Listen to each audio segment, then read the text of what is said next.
पत्ता गोभी के मंचूरियन और पराठे तो आपने बहुत बार बना के खाए होंगे। एक बार झटपट तैयार होने वाला पत्ता गोभी का ये चटपटा, कुरकुरा और मसालेदार नाश्ता बना करके जरूर देखें।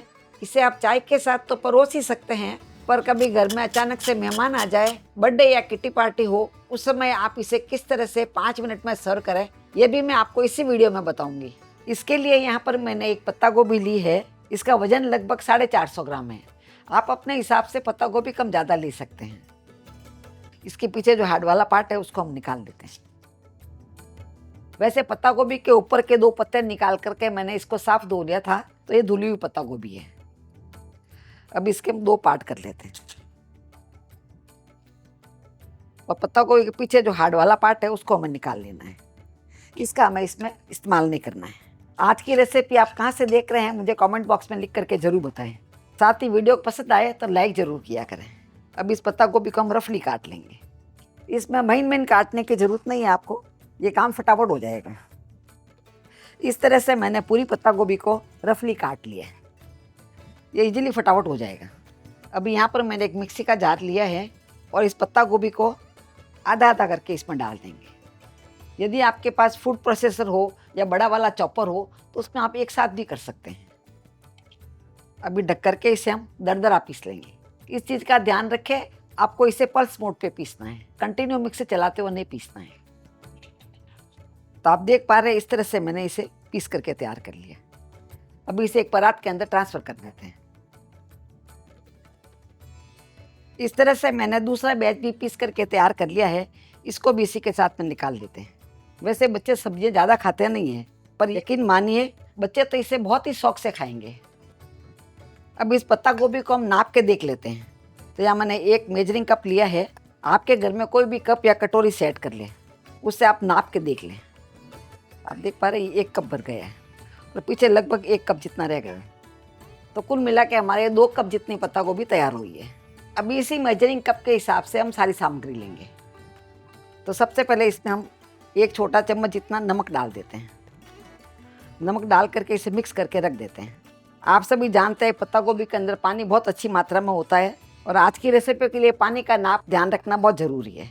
इसीलिए पत्ता गोभी का पानी पहले रिलीज कर लेंगे, जिससे कि रेसिपी हमारी परफेक्ट बन के तैयार होगी। ज़्यादा देर के लिए नहीं, सिर्फ 2 से 3 मिनट के लिए इसे साइड में रख देंगे। तब तक यहाँ पर मैंने मिक्सर का छोटा वाला जार लिया है। इसमें 1 इंच जितना अदरक का टुकड़ा डाल देंगे। अदरक को मैंने साफ धो करके छील लिया है, इसे रफली काट के इसमें डाल देना है। इसी के साथ यहाँ पर मैंने 5 कलियाँ लहसुन की ली है। ये बड़ी साइज़ का लहसुन है, इसीलिए मैंने 5 लिए है। छोटी साइज़ का हो तो आप 8 से 10 भी ले सकते हैं, और लहसुन आप नहीं खाते हो तो स्किप कर सकते हैं। अब यहाँ पर मैंने 3 हरी मिर्ची ली है, तो तीखापन आप अपने हिसाब से कम ज़्यादा रख सकते हैं। मैं 3 हरी मिर्ची को रफली काट के इसमें डाल दूँगी। इसी के साथ इसमें 1 छोटा चम्मच जितना जीरा डाल देते हैं, ये कच्चा जीरा ही है, और ढक करके इसे हम पीस लेते हैं। तो आप देख पा रहे हैं बहुत ही अच्छे से पिस गया है।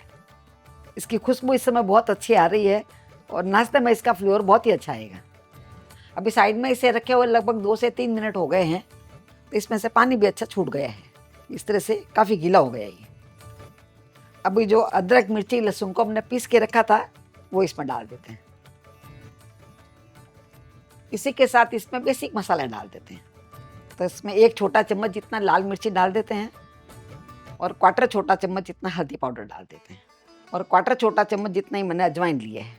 अजवाइन को इस तरह से हाथ में लेकर के मसल के डालेंगे, जिससे इसका फ्लेवर बहुत अच्छा आएगा। और 1 छोटा चम्मच जितना धनिया का पाउडर डाल देते हैं।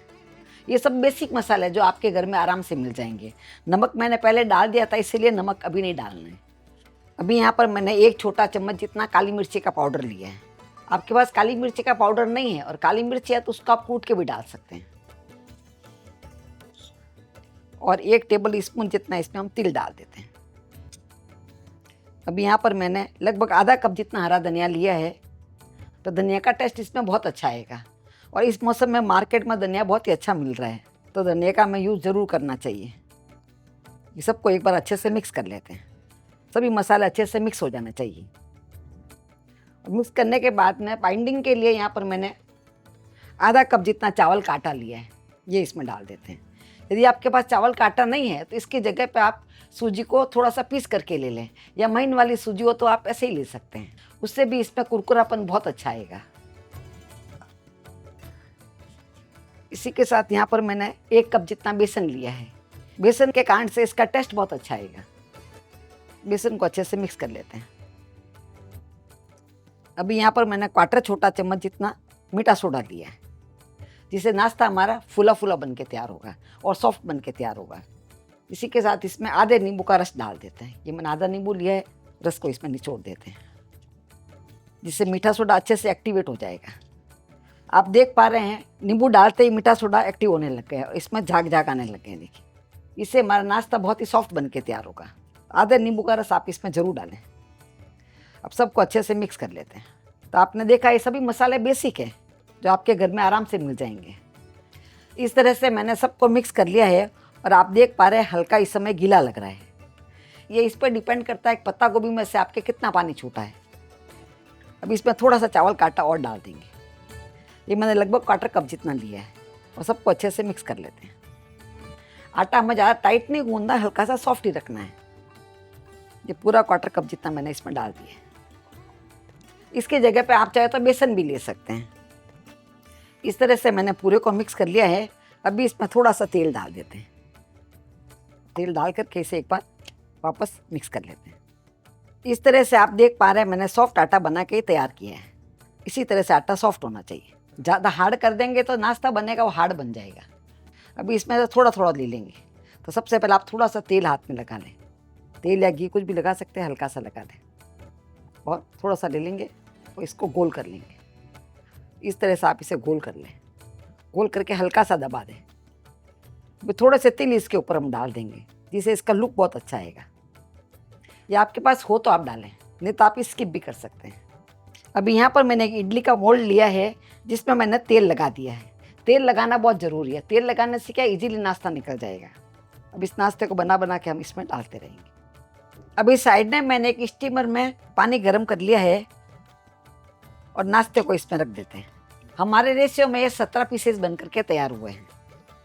सभी पीसेस को मैंने इसमें रख दिया है। यहाँ मैं आपको बता देती हूँ, यदि आपके पास में इस तरह का इडली कुकर नहीं है तो आप कोई थाली में भी इस तरह से शेप दे करके रख के बना सकते हैं, या थाली में पूरा फैला करके भी बना सकते हैं। इडली मेकर में इसका शेप ज़्यादा सुंदर आता है, इसीलिए मैंने इसमें बनाया है। अभी स्टीम आना शुरू हो गई है तो ढक करके इसे हम 10 से 12 मिनट तक पका लेंगे। आँच को हम मध्यम कर लेंगे। मध्यम आँच में इसे पकाना है। अभी इसे पकाते हुए लगभग 12 से 13 मिनट हो गए हैं। इसे खोल कर देख लेते हैं। अभी हम गैस को बंद कर देते हैं और मैं आपको दिखाती हूँ। देखिए, इस तरह से कोई भी टूथपिक ले लें या चाकू ले लें, इसमें डाल करके देख लें। ये बिल्कुल क्लीन आया है, इसका मतलब अच्छे से पक गया है। इसके ऊपर थोड़ा लगा हुआ आता है तो थोड़ी देर के लिए आप और पका लें, पर ये 12-13 मिनट में आराम से पक जाता है। अभी इसको मैंने पूरी तरह से ठंडा कर लिया है। ठंडा होने के बाद में आप देख पा रहे इजीली निकल जाएगा। हल्का सा आप इस तरह से करेंगे, ये बाहर आ जाएगा। देखिए, और देखिए कितना अच्छा फूला फूला बना है। मैंने पतले पतले बनाए थे, अच्छे से फूल गए। इसमें जो हमने तिल डाले हैं वो भी इसमें अच्छे से चिपक गए हैं, वो बाहर नहीं निकलेंगे, जिससे इसका लुक बहुत अच्छा आएगा। यदि आप प्लेट में भी बनाते हैं, उसमें अच्छे से तेल लगा के बनाएंगे तो आराम से निकल जाएंगे, पर थोड़ा सा तेल लगाना ज़रूरी है। इस तरह से हमने सभी पीसेस को निकाल लिया है और आप देख पा रहे हैं सभी पीसेस एकदम क्लीन निकले हैं। अभी इसमें से एक ले लेंगे और यहाँ पर मैंने एक प्लेट ली है। अब इस नाश्ते को हम काट लेते हैं। तो साइज आप अपने हिसाब से छोटा बड़ा काट सकते हैं। तो आप देख पा रहे हैं इजीली कट जाता है, इसमें चिपकता नहीं है और स्मूथली कट रहा है, क्योंकि सभी अच्छे से पक गए हैं। अंदर तक ये बहुत ही अच्छा पक गए हैं। हाथ में बिल्कुल भी चिपक नहीं रहा है। अच्छे से पक जाता है तो हाथ में चिपकता नहीं है। देखिए, कच्चा होता था हाथ में चिपकता रहता है। अभी भी आप देख पा रहे हैं तिल का लुक कितना अच्छा है। वैसे इस तरह की आपको नई नई रेसिपी पसंद आती है तो आप हमारे चैनल को सब्सक्राइब करके बेल आइकन जरूर दबा दें, जिससे जब भी हमारा नया वीडियो आएगा आपके फ़ोन में घंटी बज जाएगी। और यदि फेसबुक पर देख रहे हैं तो आप हमारे पेज को फॉलो कर सकते हैं। इस तरह से हमने सभी पीसेस को काट करके तैयार कर लिया है और आप देख पा रहे हैं दिखने में कितने सुंदर लग रहे हैं। साथ ही एक पत्ता गोभी में देख पा रहे हैं ढेर सारा नाश्ता बन गया है। ज़रूरी नहीं कि ये पूरा नाश्ता आप एक ही बार में सर्व करने के लिए तैयार करें। आप चाहे तो इसे इस तरह से डब्बे में पैक करके फ्रीजर में रख सकते हैं, और जब आपको नाश्ते को यूज़ करना हो या घर में कोई गेस्ट आ गए हो, किटी पार्टी हो, उसमें आप फटाफट निकाल करके तैयार कर सकते हैं। एक मैं आपको और बता देती हूँ, आज मैं इसे डीप फ्राई करके बनाऊंगी। आप चाहे तो सैलो फ्राई करके बना सकते हैं या छौंक के भी खा सकते हैं। और वैसे तो ये पके हुए हैं, आप चाहे तो ऐसे भी खा सकते हैं, खाने में स्वादिष्ट ही लगेंगे। हमारे घर में सभी को आज कुरकुरा खाने का मन कर रहा है, इसीलिए आज मैं इसे फ्राई करके बनाऊंगी। अभी साइड में मैंने कढ़ाई में तेल गर्म कर लिया है और नाश्ते को एक एक करके इसमें डाल देंगे। डालने के बाद में आँच को हमें मध्यम कर लेना है, धीरे आँच में नहीं करना है, न ही तेज आँच करके करना है। मध्यम आँच में बहुत ही अच्छे से पक जाएंगे। आँच को धीरे कर लेंगे तो तेल को एब्जॉर्ब कर लेंगे, और ज़्यादा तेज आँच में करेंगे तो ये जल जाएंगे। यदि आपके बच्चों को टिफ़िन में डालना है, एक दिन पहले आप बना करके रख दें, उसको आपको फ्रिज में रखने से चलेगा, फ्रीजर में रखने की ज़रूरत नहीं। सुबह सुबह गर्मा गर्म फ्राई करके आप बच्चों के टिफ़िन में डाल सकते हैं या छौंक के भी डाल सकते हैं। तो आप देख पा रहे हैं इसका अच्छा कलर आ गया है। अभी इसे हम निकाल लेते हैं। तो आप देख पा रहे हैं तिल हमने पकाने से पहले डाला था, इसलिए तिल इसमें से निकले नहीं, सभी इसके ऊपर चिपके हुए हैं, जिससे उसका लुक भी बहुत अच्छा आता है। किसी को सर्व करते हैं तो उन्हें बहुत ही पसंद आएगा। अभी इसे हम एक प्लेट में निकाल लेते हैं। तेल अच्छा गर्म हो जाए, उसके बाद में मध्यम आंच में एक बैच को फ्राई करने में 2 से 3 मिनट लग जाते हैं। और हमने इसको स्टीम करके बनाया है, इसीलिए तेल को बहुत ही कम एब्जॉर्ब करते हैं। बाहर से मैं आपको दिखाती हूँ, देखिए कितने कुरकुरे बन के तैयार हुए हैं और अंदर से काफ़ी सॉफ्ट है। मैं इसे टमाटो केचप के साथ सर्व कर रही हूँ। आप चाहे तो इसे चटनी या दही के साथ भी खाएंगे तो खाने में बहुत ही स्वादिष्ट लगेंगे। तो हम मिलेंगे ऐसे ही दूसरे वीडियो में, तब तक के लिए बाय एंड टेक केयर।